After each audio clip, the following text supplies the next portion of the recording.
Good morning, everyone. My name is Dr. Nicola Prendergast-Lucas, and I'm an assistant professor at the University of Arizona Global Campus and a session co-chair of the Culture of Care Summit with Dr. Antoinette Vicks. We're pleased to welcome you to this live presentation by Dr. Ashley Jordan, titled Empowering Leaders to Care, Unlocking Potential with a Strength-Based Leadership Approach. Dr. Jordan is an associate professor of practice and the director of online programs in psychology at the University of Arizona. Please join us in welcoming Dr. Ashley Jordan. Thank you so much for the introduction. I appreciate it. I'm going to go ahead and share my slides.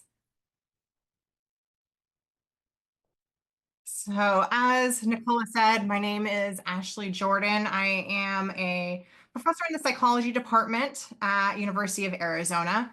And I have, as such, I guess I have cared for a long time about these types of topics when related to teaching. And it's really in the last year or so that I have become deeply invested in how these same topics apply with leadership, within leadership and organizational communities. And so I will be talking about empowering leaders to care and how we do that through unlocking a strength-based leadership approach. And we'll start with some session learning outcomes, always the academic. It's a lot of words on this slide, I know, but don't let that scare you away. The main things we'll be doing here is we'll start with some definitions because I know that a strength-based leadership, that terminology is not familiar for many people. So we'll start with some definitions and then we'll actually dive into why a strength-based leadership matters and what specific strength-based leadership strategies might be and how you could incorporate that into your workplace and how that can actually optimize performance and foster a positive work environment for yourself and for colleagues. Ultimately, it's about shifting our focus from a deficit-focused feedback, which is really the more normative model in our culture, to one that is based on strengths and helping to amplify the strengths within a person, which has been shown to improve employee satisfaction and retention outcomes. So to start, I want to ask everybody to think about a time when you have felt truly valued at work.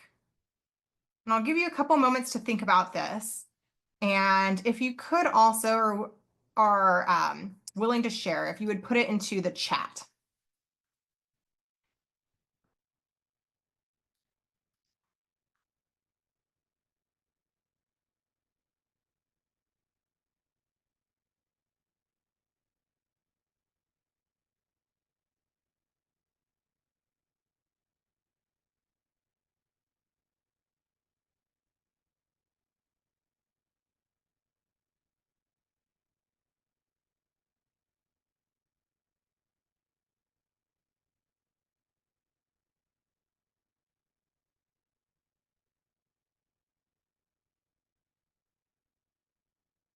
I know that when I think about time that I have felt valued at work, a specific instance that comes to my mind is my very first teaching job out of grad school.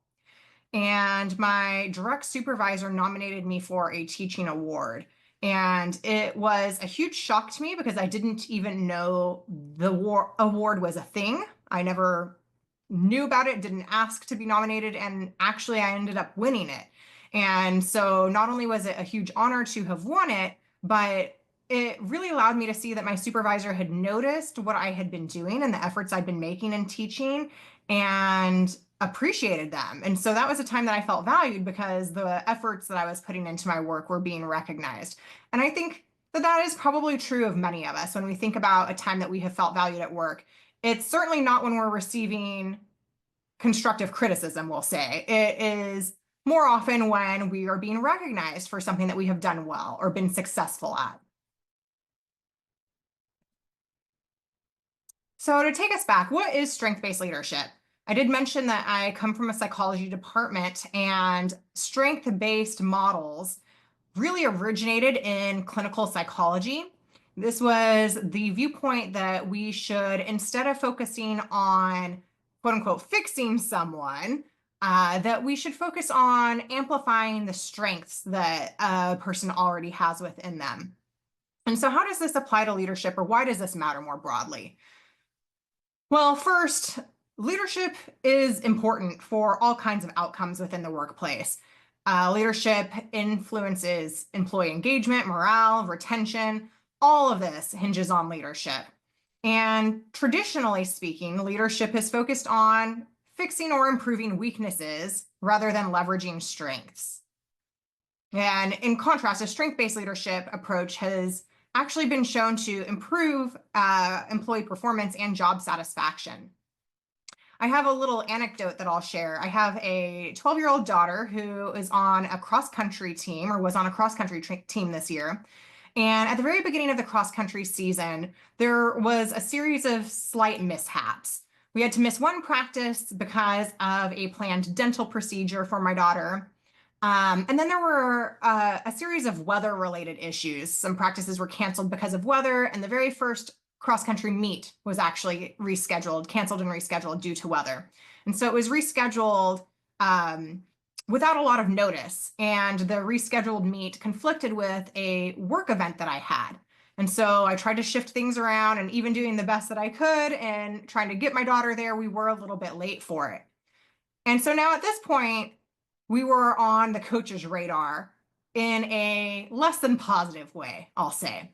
And it went from just being a more or less anonymous player on this team, this larger team of cross-country athletes, to my daughter just couldn't do anything right in the coach's eyes. So suddenly, the shorts that she had been wearing the whole season are now out of uniform, that they were too short, and the shoes were not the right color. And there was a whole series of things. And I'm sure that you can all relate to this type of feeling.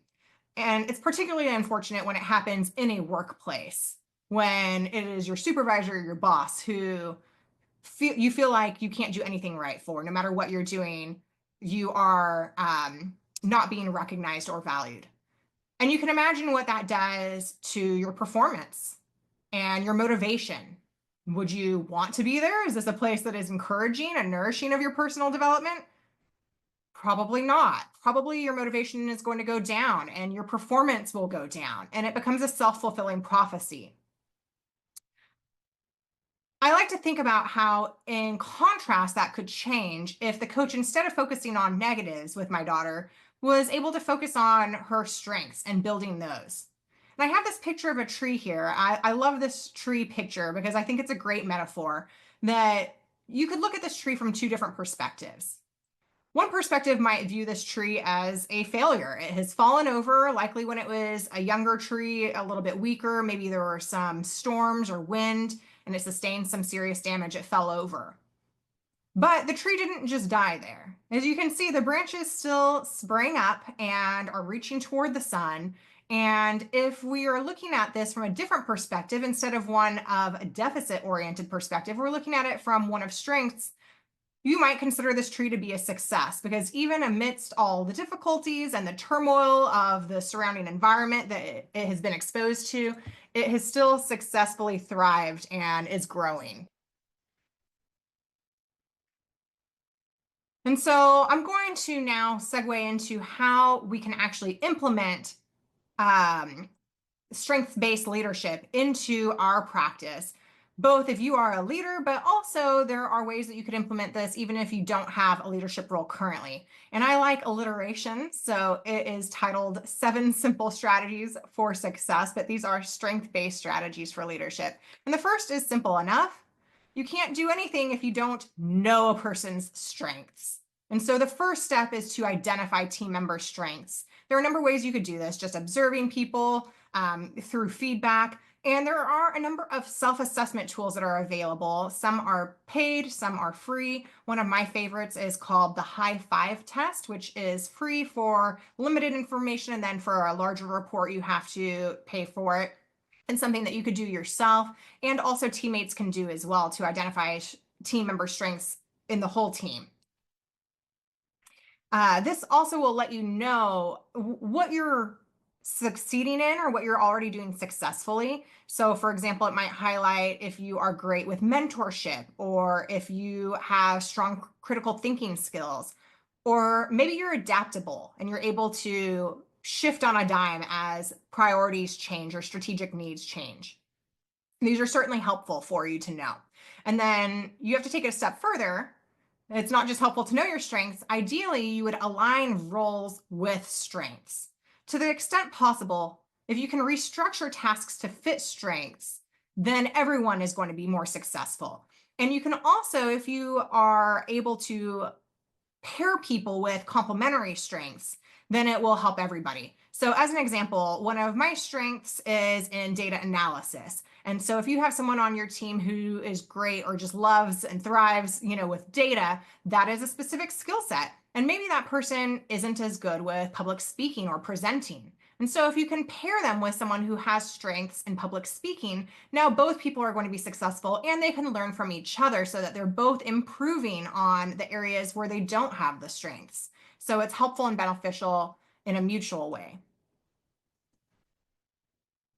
Next is to provide strength-based feedback.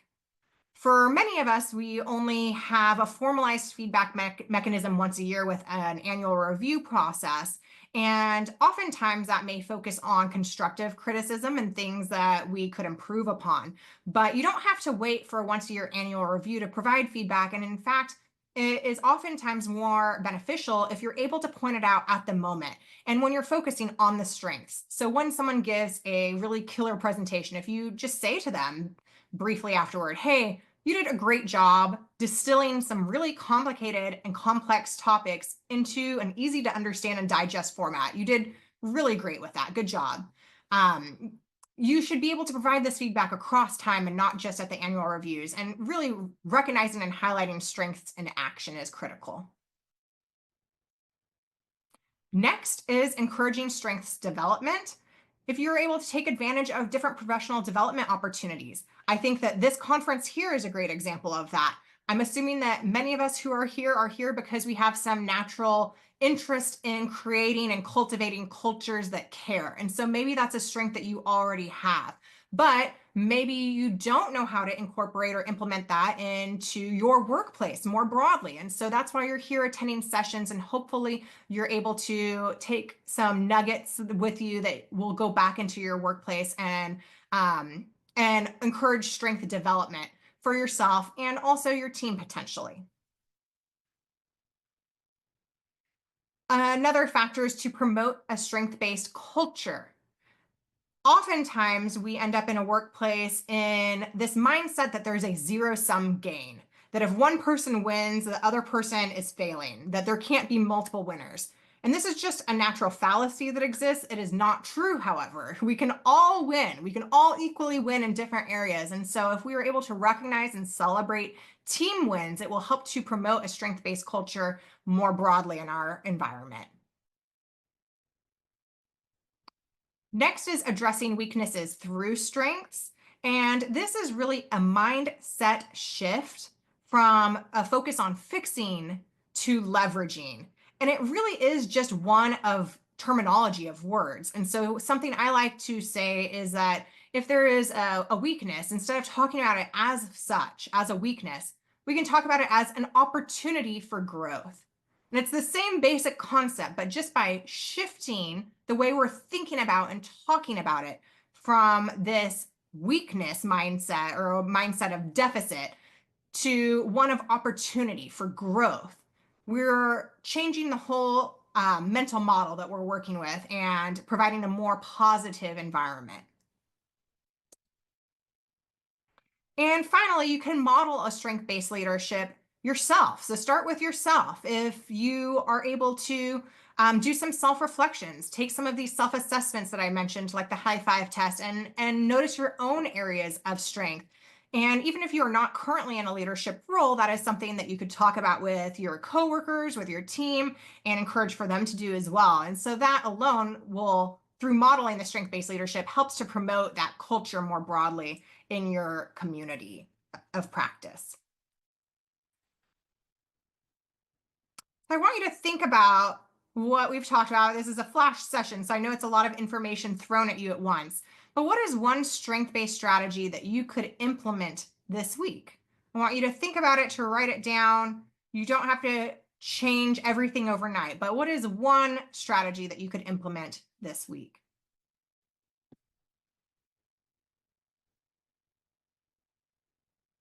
And we're getting to our wrap up time, so I want to just do some quick recaps of what we've talked about today.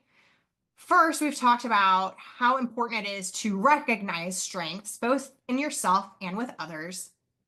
And then to align strengths with roles, again, for yourself, and also if you're in a leadership role, placing your team in roles that align with their strengths. And this is ultimately just about shifting from a deficit-based feedback model to a strength-based leadership model. And as I said, this is something I've become very interested in the last year. So let's get social. If you are interested in these types of topics, things like humanistic leadership, strength-based leadership, inclusive leadership. I actually write a monthly article for Psychology Today on these topics, and I would love to connect. So feel free to find me on LinkedIn or X, formerly Twitter. I would love to connect with you. And finally, just again, always the academic. I did say that these things I'm talking about, I'm not just pulling them out of thin air. They are evidence-based. There is research that shows that operating from a strength-based lens is helpful for retention, for satisfaction, for all kinds of different outcomes, including productivity.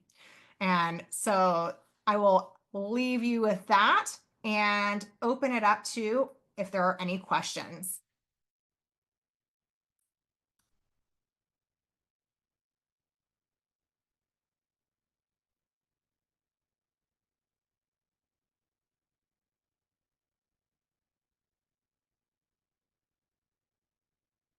Thank you for being here today. And if you do have questions, I'm going to hang around. Feel free to unmute yourself, or you could put them in the chat, whatever you prefer.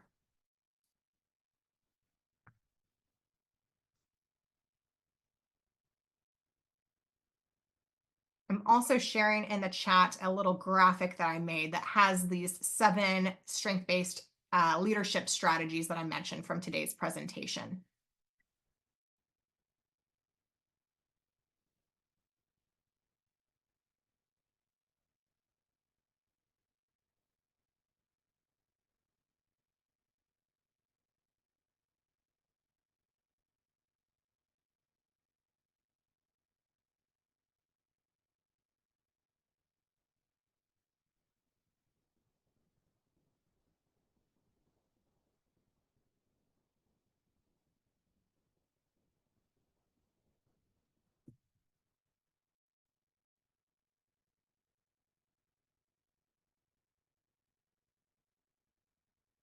I just want to offer a big thank you to Dr. Jordan for her time and her fabulous strategies and her insights today. Thank you so much for opening the first session. And it looks like I'm frozen. Grand. Gotta love technology. Oh, so I don't even know what you heard, but thank you so very much. We appreciate you opening our session today, and thank you for all your time and your insights. Thank you. Pleasure to be here.